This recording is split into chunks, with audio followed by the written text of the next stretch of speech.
সবাইকে স্বাগত। আশা করি আপনারা সকলে ভালো আছেন। আপনাদের পরীক্ষাটি এমসিকিউ হবে। আজকে একটি এমসিকিউ পরীক্ষার প্রশ্ন প্যাটার্ন নিয়ে এসেছি। ধরেন এখানে রয়েছে ১০ নম্বরে রয়েছে পৃথিবী শব্দের সমার্থক নয় কোনটি?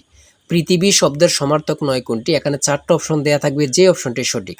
ধরেন ক নাম্বার অপশনটি সঠিক যদি আপনারা ভরাট করতে পারেন তাহলে নাম্বারটি পেয়ে যাবেন। ঠিক আছে? অর্থাৎ এখানে স্ক্রিনে যে প্রশ্ন প্যাটার্নটি দেখতে পাচ্ছেন, এখানে প্রশ্ন করা হয়েছে, নিচে ৪ টা অপশন দেয়া আছে। যে অপশনটা সঠিক ওই অপশনটা ভরাট করতে পারলে আপনারা ১ নাম্বার পেয়ে যাবেন। এমনভাবে কিন্তু আপনাদের পরীক্ষার প্রশ্ন প্যাটার্ন আসবে। ঠিক আছে? পরীক্ষার প্রশ্ন প্যাটার্ন যেমন থাকবে সেম প্যাটার্ন আমরা একটি চূড়ান্ত সাজেশন তৈরি করেছি। সাজেশনটি নিতে স্ক্রিনে দেওয়া হোয়াটসঅ্যাপ নাম্বার রয়েছে, ইমো নাম্বার রয়েছে। যেকোনো একটি মেসেজ করে সাজেশনটি সংগ্রহ করুন। অর্থাৎ স্ক্রিনে দেওয়া যে নাম্বারটি ওটার মধ্যে হোয়াটসঅ্যাপ আছে, ইমো আছে। যেকোনো একটাই মেসেজ করে সাজেশনটি সংগ্রহ করুন। সাজেশনের মূল্য মাত্র ১০০ টাকা। আমি অবশ্যই বলি প্রত্যেকে আমাদের সাজেশনটি সংগ্রহ করবেন যারা কাজের কারণে, চাকরির কারণে, পড়ালেখার সময় পান না অথবা পড়ালেখায় একটু দুর্বল, তারা অবশ্যই প্রত্যেকে আমাদের সাজেশনটি সংগ্রহ করে পড়ে যাবেন। ইনশাল্লাহ আপনি পরীক্ষায় পাশ করবেন। ঠিক আছে? আমি অবশ্যই বলি প্রত্যেকে আমাদের সাজেশনটি সংগ্রহ করবেন মাত্র ১০০ টাকা। এটা কিন্তু বেশি না। কত টাকা কত দিকে চলে যায় একবার আমাদের সাজেশনটি নিয়ে পড়ে দেখেন। ঠিক আছে? দেখেন আমি প্রশ্ন সমাধানে চলে যাচ্ছি, আপনারা দেখেন। প্রথমে রয়েছে বাংলা থেকে ব্যাকরণ শব্দের ব্যুৎপত্তিগত অর্থ কি? ঠিক আছে? সঠিক উত্তর হচ্ছে বিশেষভাবে বিশ্লেষণ। সঠিক উত্তর হচ্ছে বিশেষভাবে বিশ্লেষণ। হ্যাঁ। রাজা রামমোহন রায় রচিত বাংলা ব্যাকরণের নাম কি? গরীয় ব্যাকরণ। তারপর নিচের কোন বানানটি শুদ্ধ? কত পরীক্ষায় যে আসছে সেটা আল্লাহ ছাড়া কেউ জানে না। এই প্রশ্নটি অনেক পরীক্ষা আসছে, অনেকবার আসছে। হ্যাঁ, খুবই গুরুত্বপূর্ণ। বাংলা থেকে আপনার শুদ্ধ বানান আসবে, বিপরীত শব্দ আসবে, শব্দের অর্থ আসবে, তারপরে প্রতিশব্দ আসতে পারে, বাগধারা থেকে আসবে। ঠিক আছে? এগুলো থেকে কিন্তু ঘুরে পড়ে কারক থেকে প্রশ্ন আসতে পারে, এগুলো থেকেই প্রশ্ন। হ্যাঁ, বিভিন্ন কবি যেমন কাজী নজরুল ইসলাম, রবীন্দ্রনাথ ঠাকুর, তারপরে জসিমউদ্দিন, মুনীর চৌধুরী, এগুলো সম্পর্কে কিন্তু আপনাদের প্রশ্ন আসবে, দুই একটা প্রশ্ন আসবে। হ্যাঁ, প্রশ্ন কিন্তু একদম কঠিন হবে না। আমরা সকলেই কিন্তু বুঝি, কিন্তু ভালো সাজেশন পাই না বলে কিন্তু উত্তীর্ণ হতে পারি না। বিষয়বস্তু বুঝতে পারি না দেখি কিন্তু উত্তীর্ণ হতে পারি না। ইনশাল্লাহ আমাদের সাজেশনটি পড়লে যথেষ্ট। আমি আশা রাখি প্রত্যেকে আমাদের সাজেশনটি অবশ্যই সংগ্রহ করবেন। পৃথিবীর শব্দের সমার্থক নয় কোনটি? গৌর। যেমন সন্ধি বিচ্ছেদ থেকে ১ থেকে ২টা প্রশ্ন থাকবেই। সন্ধি বিচ্ছেদ থেকে আমি বারবার বলি। হ্যাঁ, কারক থেকে প্রশ্ন ১ থেকে ২টা প্রশ্ন থাকতে পারে, ২টা প্রশ্ন থাকতে পারে। শব্দের অর্থ থেকে এখানে দিয়েছে দেখেন। শেষের কবিতা রবীন্দ্রনাথ ঠাকুর রচিত একটি উপন্যাস, এমন থাকতে পারে। ১ থেকে ২টা প্রশ্ন এমন থাকতে পারে।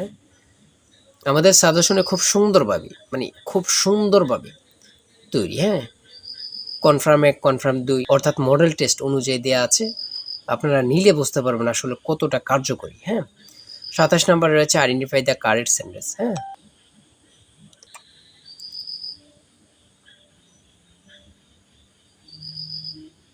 ইংরেজি থেকে প্রিপোজিশন, আর্টিকেল, সিনোনিম, অ্যান্টোনিম থেকে অবশ্য প্রশ্ন থাকবে। আর ট্রান্সলেট থেকে অবশ্যই ১০০% শিওর প্রশ্ন থাকবে। এটা কিন্তু বিষয়টা মনে রাখবেন। হ্যাঁ, ভয়েস থেকে প্রশ্ন থাকবে।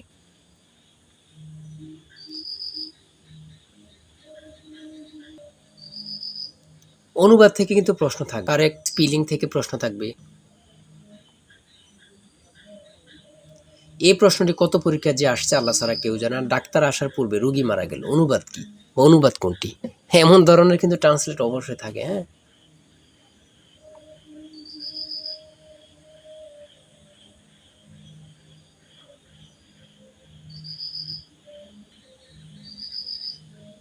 গণিত থেকে অঙ্ক থাকবে। পিতামাতা, লাভ ক্ষতি, তারপরে মান নির্ণয়ের, এগুলো থেকে অঙ্ক থাকবে। জীবিতি থেকে ২-১টা প্রশ্ন থাকতে পারে। পিতামাতার থেকে অবশ্যই প্রশ্ন থাকবে।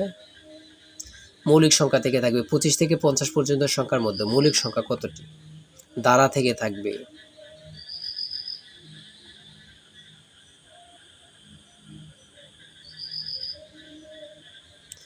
বৃত্তের দৈর্ঘ্যকে কি বলে? পরিধি।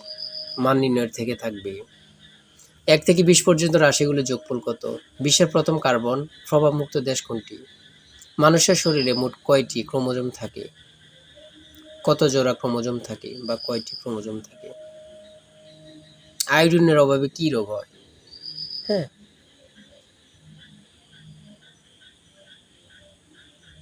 কোনটি পানিবাহিত রোগ? খুবই গুরুত্বপূর্ণ। মুঘল সাম্রাজ্যের প্রতিষ্ঠাতা কে ছিলেন? সম্রাট বাবর। মুক্তিযুদ্ধের সময় ফেনী শহর কোন সেক্টর অন্তর্ভুক্ত ছিল?